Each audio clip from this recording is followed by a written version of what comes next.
कि भारत सरकार ने अभी इस्लामिक ऑर्गेनाइजेशन के जो कंट्री है 57 देश, उनके प्रस्ताव को ठुकरा दिया है।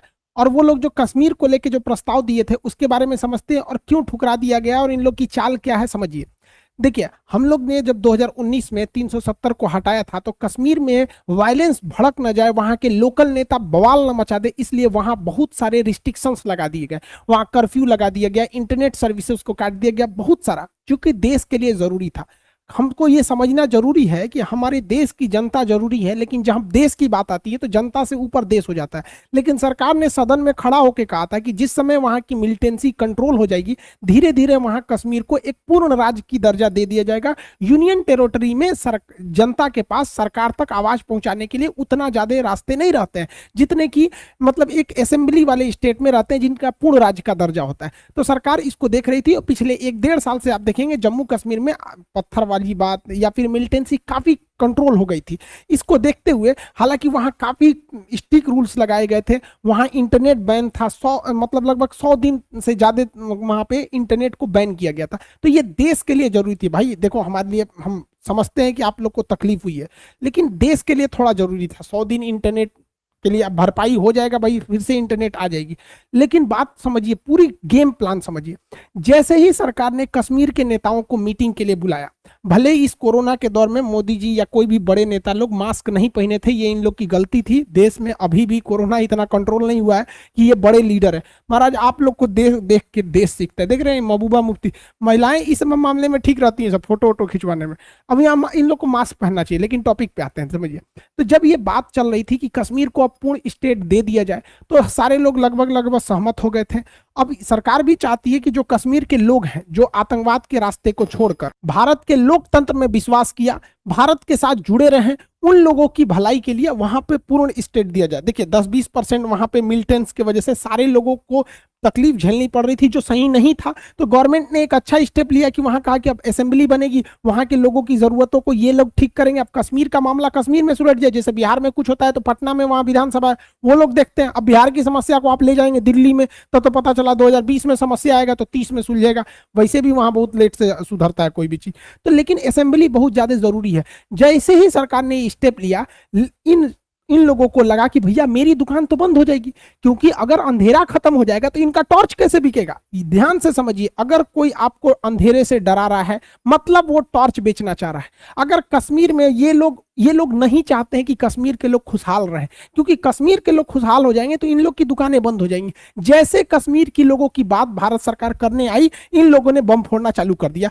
कश्मीर में वापस खुशहाली आने वाली थी तो कश्मीर के जम्मू एयरबेस पे इन लोगों ने एक चाइना में जो शादी ब्याह में जो घूमता है ना ड्रोन, इससे बम फोड़ दिया। हालांकि 2 सैनिक इंजर्ड हुए थे, बहुत ज्यादा क्षति नहीं हुआ था, लेकिन भारत के लिए सिक्योरिटी कंसर्न था। लेकिन इस हमले की वजह से कश्मीर के लोगों को जो उनका हक मिलने जा रहा था वो एटलीस्ट 6 महीना डिले हो गया। अब वहां के लोगों को लगता है कि ऐसा कि अब वो लोग आतंकवादियों को भर्ती करेंगे कि देखो कश्मीर में क्या हो रहा है। लेकिन वो जानबूझ के चाहते हैं कि कश्मीर में अशांति रहे ताकि उन लोग का दबदबा रहे। कश्मीर मुद्दा को लेकर ये जो है बकलोलवा चल गया organisation of Islamic countries, OIC के पास। इसकी स्थापना 1969 को हुई थी। ये लोग इजराइल को कंट्रोल करने के लिए 57 देशों ने मिलकर अपना एक संगठन बनाया था, लेकिन ये लोग अकेले इजराइल को वो अकेला है, कंट्रोल नहीं कर पाए। अब ये चला गया वहां पर, कहा गया कि कश्मीर के मुद्दा को सॉल्व कर दीजिए। अब खुद से जरा सोच के देखिए कि ये 57 देश मिलकर फिलिस्तीन में सीज फायर नहीं करा पाए, तो या क्या कश्मीर में ये लोग आके 370 को वापस ले आ पाएंगे? इनके कहने पर 300 कश्मीर इनके हिसाब से चलेगा? नहीं। ये अपने यहाँ केवल वोट की राजनीति करते हैं, इनके यहाँ दूसरा कोई मुद्दा नहीं चलता है। अब इस्लामिक ऑर्गेनाइजेशन के जितने देश हैं, वो इसका मुख्यालय मक्का में ये सऊदी अरब है। तो सऊदी अरब में इनका इन्फ्लुएंस थोड़ा सा ज्यादा है, तो इनको खुश करने के लिए इन लोगों ने एक स्टेटमेंट जारी कर दिया कि ये भारत पाकिस्तान के रिश्तों के बीच में मध्यस्थता करेंगे और कश्मीर के मुद्दों को सॉल्व करेंगे। मुसलमानों की इनको ज्यादा चिंता होती है, इन लोग को बहुत ज्यादा। अभी बताते हैं इनको कितना चिंता हो रही है। अब जरा ध्यान से समझिए। सबसे पहला बात कि कश्मीर मुद्दा में इन लोग को इंटरफेयर करना ही नहीं चाहिए, इससे पाकिस्तान को लॉस होगा। समझिए, 3-4 चीजों को ध्यान से समझिए। यूएन ने डिक्सन आयोग का गठन किया था। यूएन का डिक्सन आयोग ने कह दिया है कि पाकिस्तान और कश्मीर जो है ये इंडिया पाकिस्तान का इंटरनल मैटर है। तो भैया वो आप लोग को इंटरनल मैटर में क्या जरूरत है इंटरफेयर करने की? इंटरनेशनल कम्युनिटी को इंटरनल मैटर में नहीं करना है। दूसरा, यूएन की पीस कीपिंग फोर्स भारत में ऑलरेडी रहती है, वो श्रीनगर में भी उसका हेड ऑफिस है और इस्लामाबाद में भी है। तो यूएन देख रहा है तो ये अपने आप को यूएन से भी बड़ा समझने लगे हैं। और पाकिस्तान ने 1972 में जब वो ये बांग्लादेश हार गया था, पाकिस्तान कहता है कि हम कश्मीर वापस लेंगे। अरे बैल कहीं का, तुम्हारा बांग्लादेश चल गया, पूर्वी पाकिस्तान तुम्हारा ही था, चला गया। तो जब हम लोगों ने उसके 93,000 फौज को पकड़ लिए थे, ये लोग गजवाई हिंद करेंगे लोग साले, ये लोग अभी भारत को जीतेंगे, 93,000 फौज को हम लोग मार मार उसको गाय गोरू की तरह बांध के रखे थे लोग। तो जुल्फिकार अली भुट्टो के साथ समझौता हुआ शिमला एग्रीमेंट, जिसमें कहा गया कि हम आपके 93,000 फौज को छोड़ेंगे एक ही शर्त पे कि आप कभी भी कश्मीर मुद्दे को इंटरनेशनल लेवल पे न ले जाके बायलेटरल यानी द्विपक्षीय सुलझाएंगे। तो इसका मतलब ये शिमला समझौता का उल्लंघन है। तो शिमला समझौता में ही कहा गया था कि हम लोग की जो बाउंड्री बनाई गई है, एक्चुअल कंट्रोल अभी तत्काल के लिए यही है, तो अगर आप इसको इंटरनेशनली उछालेंगे तो हम लोग इधर घुस जाएंगे। इसका मतलब पाकिस्तान न्योता दे रहा है कि हम शिमला समझौता तोड़ेंगे, इसे इंटरनेशनल मुद्दा पे ले जाके, तो आप ये बॉर्डर तोड़ के घुस जाइएगा अंदर, तो भारत के लिए क्या दिक्कत है, हम लोग तो इंतजार में बैठे हैं। भारतीय विदेश मंत्रालय ने भी इसका जवाब दिया है, कहा है कि ओआईसी यानी इस्लामिक ऑर्गेनाइजेशन के जो कंट्री है, ये दुनिया की सेकेंड लार्जेस्ट मतलब एक ये ऑर्गेनाइजेशन है, यूएनओ के बाद ये बहुत बड़ा ऑर्गेनाइजेशन है। इसे सोच समझ के अपने वक्तव्य को देना चाहिए। ये पाकिस्तान की इन्फ्लुएंस में आकर एक बायस्ड डिसीजन लिया है और एंटी इंडिया प्रोपेगेंडा का शिकार हो गया है। यहाँ के जितने देश हैं, ज्यादातर देश कश्मीर के इशू पर भारत से कभी खुलकर नहीं कहते हैं। ये भारत के पास आते हैं तो कश्मीर मुद्दा इनसे रहता ही नहीं है, चाहे वो मोदी जी की मुलाकात यूएई में हो, सऊदी अरब में हो, बहरीन, कतर, कहीं से भी हो, वो लोग के सामने ये मैटर ही नहीं रहता है। ईरान ने भी कभी कश्मीर के मैटर पे इंटरफेयर नहीं करता है। तो इन लोगों ने स्पष्ट कह दिया और इन्होंने भी कह दिया कि आपके कहने न कहने से कश्मीर में कुछ नहीं हो सकता है, कश्मीर में वही होगा जो भारत की संसद चाहेगी। और इस्लामिक ऑर्गेनाइजेशन और इस छर्रे को समझाने के लिए एक बात बता देते हैं कि भारत में पूरी दुनिया के 10% मुस्लिम रहते हैं और बहुत खुशहाल ढंग से रहते हैं। भारत में 14% मुस्लिम रहते हैं, जो संख्या में देखेंगे तो लगभग 20 करोड़ हो जाते हैं। इसके यहाँ 21 करोड़ मुस्लिम रहते हैं और भारत में 20 करोड़ मुस्लिम रहते हैं। हद बेवकूफी देखिए, दुनिया का ऐसा कोई पागल देश नहीं होगा जो अपने देश की जनसंख्या के बराबर किसी दूसरे देश की जनसंख्या का बोझ ले कि हम भी इनका ख्याल रखेंगे। तुम क्या ख्याल रखोगे रे बैल कहीं का। भारत में इन लोग का कहना है कि मुस्लिम माइनॉरिटी में, तो भैया यहाँ पे जैन माइनॉरिटी है, बौद्ध माइनॉरिटी है, ईसाई है, सब बहुत माइनॉरिटी के हैं। यहाँ पे किसी को कोई दिक्कत नहीं आता है। जबकि अगर आप देखिएगा इन रियलिटी तो इस्लाम सेकेंड मेजॉरिटी भी है। आप माइनॉरिटी कह सकते हैं कि ज्यादातर राज्यों में माइनॉरिटी है, तो पूर्वोत्तर में हिंदू धर्म भी वहां पे क्या चीज है, माइनॉरिटी है, बट वो सेकंड मेजॉरिटी भी है साथ साथ है। इसको क्या जरूरत है हम लोग के मैटर में इंटरफेयर करने की। हमारे यहाँ ऑलरेडी जो जहां है, वो भी कोई बिजनेस में है, कोई जॉब में है, सब अपने जगह पे सेटल है। ये ससुरा जानबूझ के इंटरफेयर करता है हम लोग के मैटर में। ये कहेगा कि कश्मीर में मुसलमान सुरक्षित नहीं है। पाकिस्तान के मुसलमानों का हाल देखिए, ये सिया सुन्नी के मस्जिद में बवाल हो जाता है, वहां बम फोड़ देगा, वो उसको बम फोड़ देगा। सोचिए, मस्जिद नमाज पढ़ने की जगह है, यहाँ बम फोड़ दिया जाता है और आए दिन आपको महीने में 1-2 फ्राइडे के दिन कहीं ना कहीं बम फोड़िए देगा। भारत में ऐसा नहीं है कि यहाँ पे सिया का भी मस्जिद है, अहले हदीस, बरेलवी, सुन्नी, 75 कैटेगरी की मस्जिदें हैं, जिसमें मन जाओ, कोई किसी दूसरे में बम नहीं फोड़ता है। ये हमारे देश की संस्कृति है। और ये वो लोग कहते हैं कि जिनके यहाँ सुरक्षित है मस्जिद, यहाँ पर देखिए इस बच्चे को क्या दोष है। इस छोटे से बच्चे पे बड़ा दया आती है।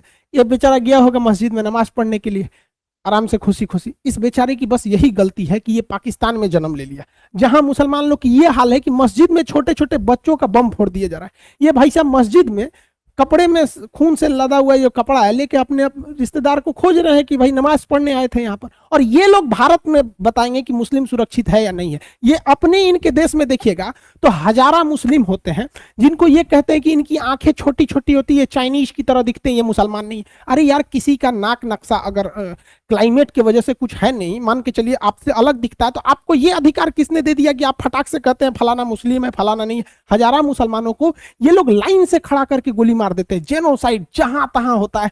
और उस पे ये इस्लामिक ऑर्गेनाइजेशन जो है, ये 57 देश एकदम चुप रहते हैं। पाकिस्तान में अहमदिया मुसलमानों को घर में खींच के मार दिया जाता है, बलोचों को हेलीकॉप्टर से गोली चला के मार दिया जाता है। वहां इन लोग को मध्यस्थता करना नहीं दिखता है। और भारत में सब लोग शांति से जी रहे हैं भाई। यहाँ गंगा जमुनी तहजीब से हर इंसान मिलते जुलता रहता है। हाँ, जहां लोग रहते हैं कुछ आपसी छोटे मोटे विवाद भी होते हैं, तो आपस में जहां रहता है वहां लोग होता ही, तो हम लोग अपने में सॉल्व कर भी लेते हैं यहाँ पे। लेकिन ये लोग एंट्री करेंगे यहाँ पर।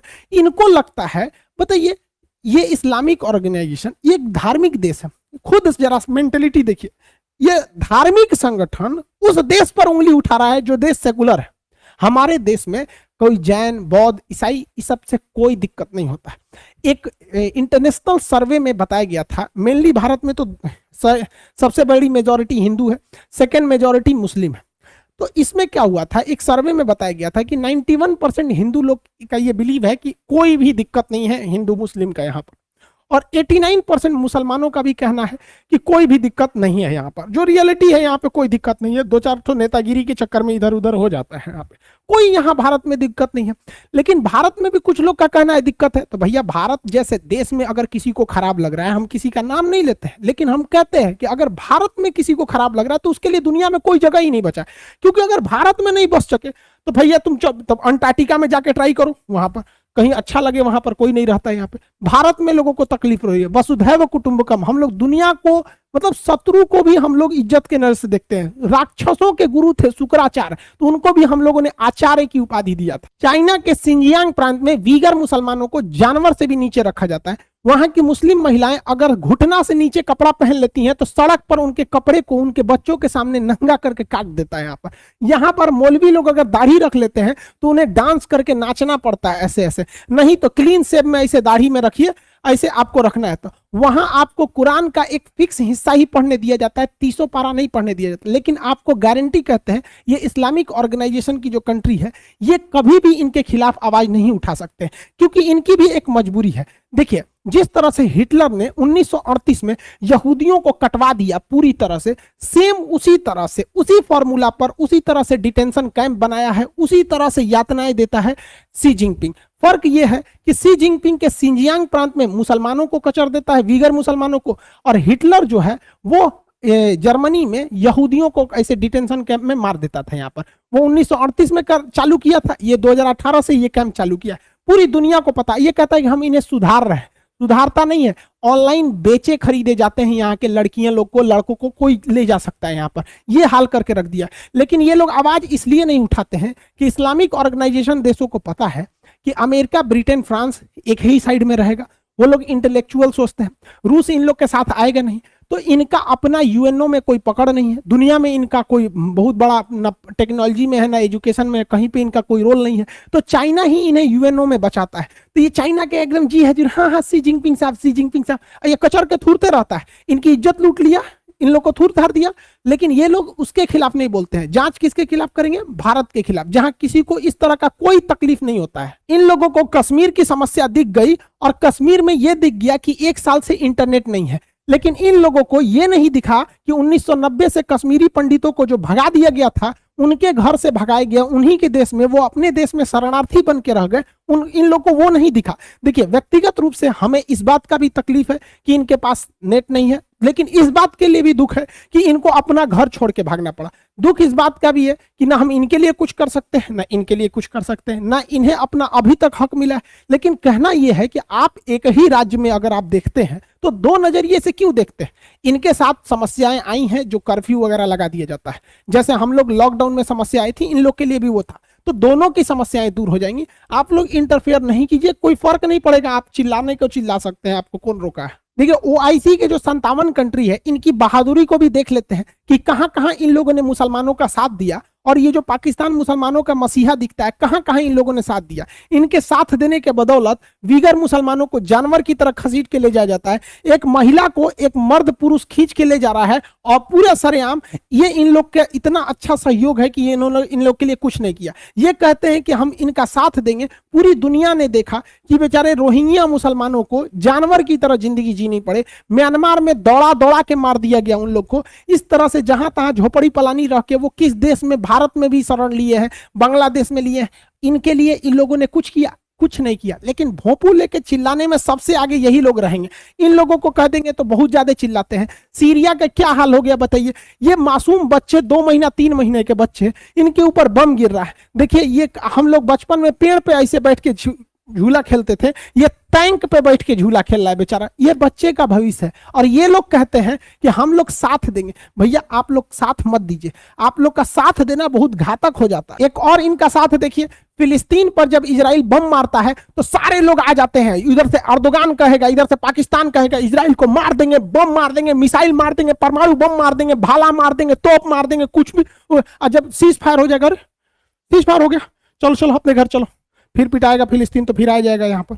अभी बताओ जो लोग जो लोग फिलिस्तीन का सपोर्ट कर रहे थे लोग, अभी कहाँ गए लोग?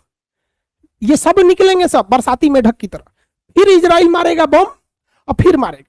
क्योंकि 2014 में इजराइल ने कहा था कि हम फिलिस्तीन को 500 साल पीछे ढकेल देंगे, और वो हमेशा मारता है 50-50 साल पीछे ढकेल। जब भी वहां कोई स्कूल कॉलेज फैक्ट्री बनती है बम मार के उड़ा देता है बिल्डिंग वगैरह। ये लोग फिर उठेंगे। कोई स्टेप लिया इन लोगों ने? नहीं। लेकिन भारत ने फिलिस्तीन का साथ दिया था, यूएनओ में फिलिस्तीन के साथ खड़ा रहा था और कहा था कि हम फिलिस्तीन के साथ स्ट्रांगली खड़े हैं। फिलिस्तीन के लोगों को $4 मिलियन का भारत ने पैसे भेजा था। फिलिस्तीन के सोल्जर्स को इंडियन मिलिट्री एकेडमी देहरादून में उनके ऑफिसर्स को, उनके लोगों को ट्रेनिंग दिया गया ताकि वो फिलिस्तीन से इजराइल से वो लोग जाके एटलीस्ट कम से कम एक लीडर लेवल पे तो बातचीत तो कर सके। वहां पर जहां हमारे मिलिट्री के अफसरों को ट्रेनिंग दिया जाता है, वहां फिलिस्तीन के लोगों को भी ट्रेनिंग दिया गया। तो ये हम लोगों ने किया, बल्कि हम लोग इन भोपुओं की तरह चिल्लाए नहीं थे कि नेतन्याहू को ये कर दो। भाई तुम कुछ नहीं कर सकता, बताए ना, तुम लोग कुछ नहीं कर सकते हो, मरवाओगे बस इन लोग को। ये बस चढ़वा देते हैं कि हाँ चढ़ जा चढ़ जा चढ़, उसके चक्कर में पूरा हाल हो जाता। इन लोग को भारत में झांकना है। एक्चुअली इसका चाल क्या है, अगर ये लोग इलेक्शन में कहेंगे कि हम जीडीपी बढ़ाएंगे, पर कैपिटा इनकम बढ़ाएंगे, ह्यूमन डेवलपमेंट इंडेक्स में नाम करेंगे, तो इन लोग को समझे में नहीं आएगा यहाँ की जनता को क्या बोल रहा है। ये कहेगा हम कश्मीर को आजाद करेंगे, तुरंत जनता इसको वोट डाल देगी। हाँ कश्मीर आजाद कराएगा, अरे भैया कश्मीर तुम कब लोगे? तुम उसको गोली छोड़ो ना, तुम्हारा अपना पूर्वी पाकिस्तान याद है कि नहीं? ससुराल कोई क्या। देखिए आप पूरा गेम समझिए। ये क्या कहता है, इसके यहाँ 97% मुस्लिम रहते हैं, यानी अप्रोक्स इसके पास 20 करोड़ मुस्लिम है, और भारत में इंडिया में 14% मतलब 19 करोड़ अप्रोक्स ये आंकड़ा है। ये कहता है कि भारत के मुसलमान का ये ख्याल रखेगा। अरे बैल कहीं का, तुमको पता भी है 19 करोड़ लोगों को अगर ये 1 महीने का राशन भी देगा ना, 1000-1000 रुपए का, तो इसका दिवालिया निकल जाएगा। इसके देश का जो टोटल फॉरेन रिजर्व है वो $16 बिलियन है। बेटा तुम्हारे यहाँ $16 बिलियन है, और हमारे यहाँ मुकेश अंबानी का इनकम पता है नेटवर्थ कितना है? $85 बिलियन। तो तुम्हारा जो $16 बिलियन तुम्हारे देश के पास है ना, मुकेश अंबानी की पत्नी ना यहाँ लेके घूमती है अपने। सोचिए इस ससुर को नहीं को पता नहीं है भारत के लोगों का ये साथ देगा। इसकी खुद की औकात देखिएगा ना, तो देखिए इसका जूता फटा हुआ है, यहाँ दिख रहा है, तो जूता फाटल है। ससुरा फाटल जूता पहन के फोटो खिंचवा रहा है और भारत के लोग का साथ देगा। भाई तोरा दिन खराब है, तू उधरे रहो। देखिए इन सालों का बस एक ही काम है कि भारतीय मुसलमानों को बदनाम करो, इनका जीना हराम करो। ये इस तरह एकदम आराम से करते जाते हैं। समझिए कैसे। राहुल गांधी अपने जगह पे सही है, लेकिन बस इनका मियां खलीफा 3 से 4 बार तारीफ कर देगी, हम राहुल गांधी के साथ हैं, हम हमेशा इनके लिए साथ रहेंगे, इनको आगे बढ़ते हम देखना चाहते हैं। बस इस स्टेटमेंट की वजह से इनके कैरेक्टर पे सवाल उठने लगेगा, जबकि ये अपने जगह पे सही है, इनको कोई लेना देना नहीं है। वैसे आप एक और एग्जांपल से समझिए, हम पाकिस्तान से हमको कोई मतलब नहीं, लेकिन अगर हाफिज सईद 2 से 3 बार बस मेरा तारीफ कर दिया कि हम खान सर के साथ हैं, खान सर को कुछ नहीं होने देंगे, जब तक जिएंगे खान सर के लिए जिद्दोजहद करेंगे, हमको लोग आतंकवाद की नजर से देखने लगेंगे। ऐसा क्यों होता है समझिए, क्योंकि होता क्या है कि एक अमृत में इतना ताकत कभी नहीं है कि वो नाली के पानी को ठीक कर सके, लेकिन नाली के पानी में इतना ताकत जरूर होता है कि वो पूरे अमृत को बर्बाद कर सकता है। इसीलिए जब गलत इंसान आपका साथ देता है ना, तो वो आपको साथ नहीं दे रहा है, बल्कि वो पोलाइटली बहुत धीरे धीरे आपको बर्बाद कर रहा है।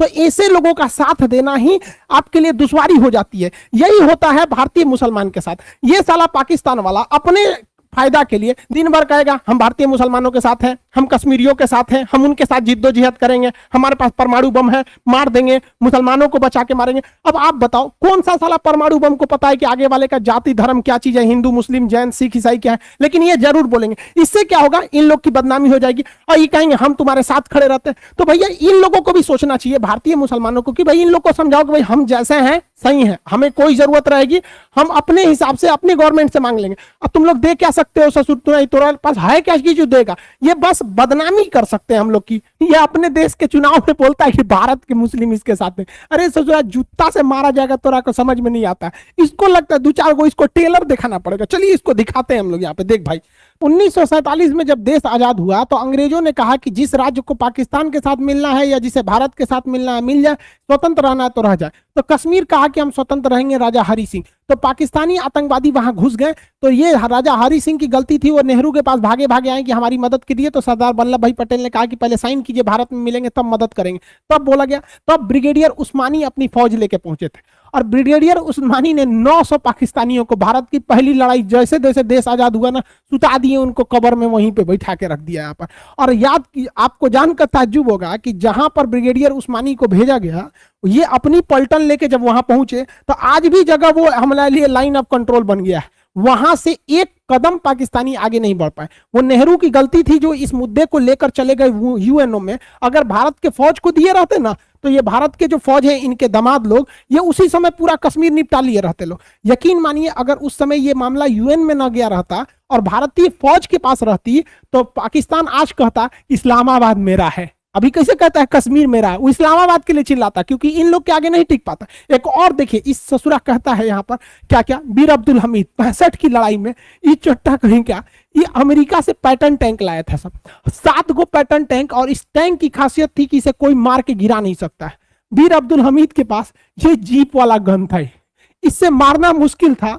इन्होंने 7 टैंक को मार के गिरा दिया। अमेरिका में रिसर्च टीम बैठी कि मारा कैसे रे भाई साहब इसको यहाँ पर। इसको ये बदनाम करता है भारत के मुसलमानों को, कहता है कि हम तुम्हारे साथ है। भाई हम लोग थूर देंगे लोग तुम लोग को इतना बढ़िया से कि इलाज ना मिलेगा कहीं। इसको एक और एग्जाम्पल देखिए, देख भाई फटा जूता वाला, देख यहाँ पर तुमको बताते, ये अब्दुल कलाम साहब। अब्दुल कलाम साहब ने ये जो अग्नि 5 बनाया ना, ये परमानेंट तुम्हारे बवासीर का इलाज है। ये एकदम यहाँ पे फटे मार के फाड़ देगा, पूरा लाहौर उड़ जाएगा। देखिए, भारत की विदेश नीति बिल्कुल स्ट्रांग है, इसको कुछ अता पता है नहीं।